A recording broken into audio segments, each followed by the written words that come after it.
गीता के प्रथम अध्याय का महात्म्य। एक समय पार्वती ने पूछा, हे महादेव जी, किस ज्ञान के बल से आपको संसार के लोग शिव कर पूजते हैं?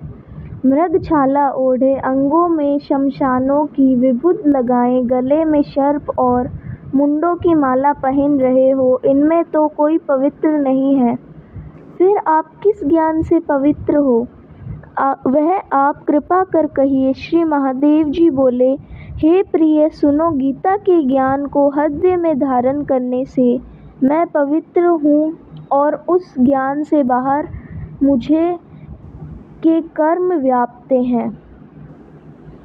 तब पार्वती ने कहा, हे भगवान, जिस गीता ज्ञान के आप किसी ऐसी स्तुति करते हैं, उसे श्रवण करने से कोई कृतार्थ भी हुआ है।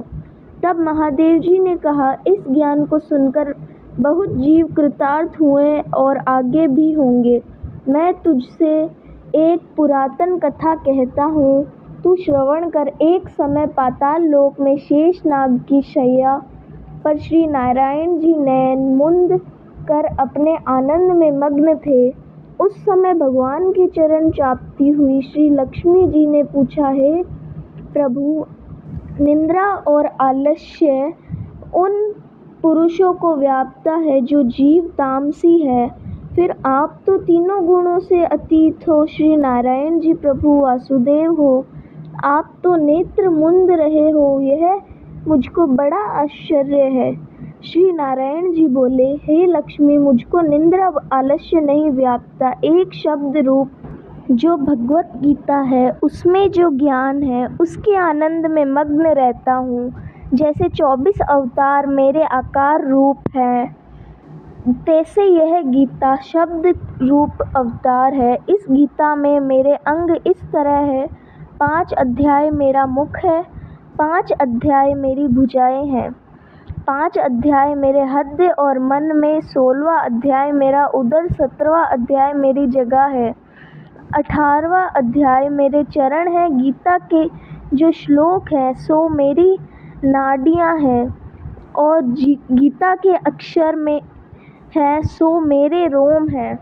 ऐसा जो मेरा शब्द रूपी गीता ज्ञान है, जिनके अर्थ में मैं हृदय में विचारता हूँ और बहुत आनंद को प्राप्त होता हूँ। श्री लक्ष्मी जी बोली, श्री नारायण जी, जब श्री गीता का इतना ज्ञान है तो उसको सुनकर कोई जीव कृतार्थ भी हुआ है, सो मुझको कहो।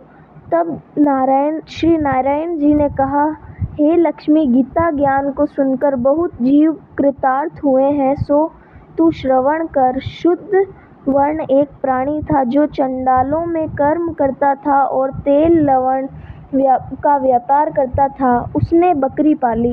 एक दिन वह बकरी चराने के बाहर गया, वृक्षों के पत्ते तोड़ने लगा। वहाँ सर्प ने उसे डस लिया। तत्काल उसके प्राण निकल गए। मरकर उसने बहुत नरक भोगे। फिर बैल का जन्म पाया। उस बैल को भिक्षु ने मोल ले लिया। वह भिक्षु उस पर चढ़कर सारा दिन भीख मांगता फिरे। जो कुछ भिक्षा मांगकर लावे वह कुटुंब के साथ मिलकर खावे। वह बैल सारी रात द्वार पर बंधा रहे, उसके खाने पीने की भी न खबर लेवे। कुछ थोड़ा सा भूसा उसके आगे डाल देवे। जब दिन चढ़े फिर बैल चढ़कर मांगता फिरे। कई दिन गुजरते तो वह बैल भूख का मारा गिर पड़ा, पर उसके प्राण छूटे नहीं। नगर के लोग देखा तो करे, कोई तीर्थ का फल दे, कोई व्रत का फल दे, पर उस बैल के प्राण नहीं छूटे। एक दिन गणिका आई। उसने मनुष्य से पूछा, यह भीड़ कैसी है? तो उन्होंने कहा, इसके प्राण जाते नहीं, अनेक पुण्यों का फल दे रहे हैं तो भी इसकी मुक्ति नहीं होती। तब गणिका ने कहा, मैंने जो पुण्य किया है उसका फल इस बैल के निमित्त दिया। इतना कहते ही बैल की मुक्ति हुई। तब बैल ने एक ब्राह्मण के घर में जन्म लिया। पिता ने उसका नाम सुशर्मा रखा। जब बड़ा हुआ, पिता ने इसका विद्यार्थी किया। तब इसका पिछला जन्म भी शुद्ध रही है। यह अति सुंदर हुआ। इसने एक दिन मन में विचार किया, जिस गणिका ने मुझे बैल की योनि से छुड़ाया था उसका दर्शन करूं। विप्र चलता 2 गणिका के घर गया और कहा, तू मुझे पहचानती है? गणिका ने कहा, मैं नहीं पहचानती। तू कौन है? मेरी तेरी क्या पहचान है? तू विप्र है, मैं वेश्या। तब विप्र ने कहा, मैं वही बैल हूँ जिसको तूने अपना पुण्य दिया था। तब मैं बैल की योनि से छूटा था। अब मैंने विप्र के घर जन्म लिया है।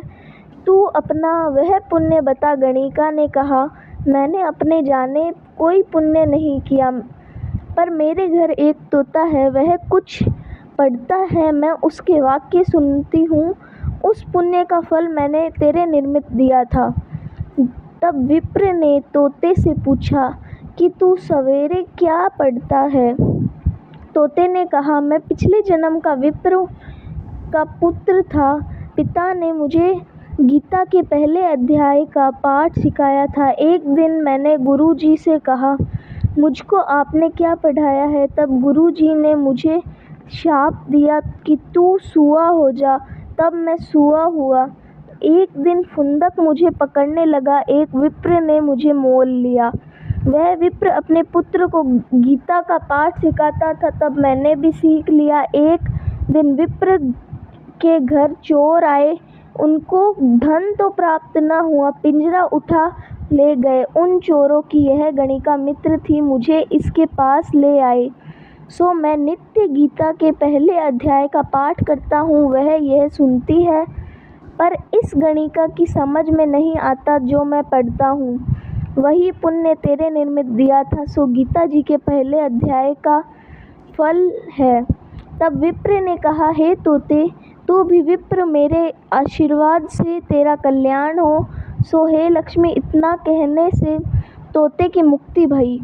गणिका ने भी भले काम ग्रहण किए, नित्य प्रतिष्ठान करे और गीता के प्रथम अध्याय का पाठ करे। इससे कोई उसकी मुक्ति हुई।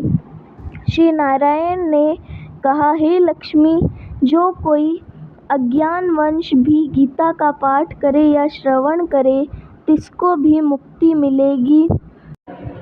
जय श्री कृष्ण। राधे राधे।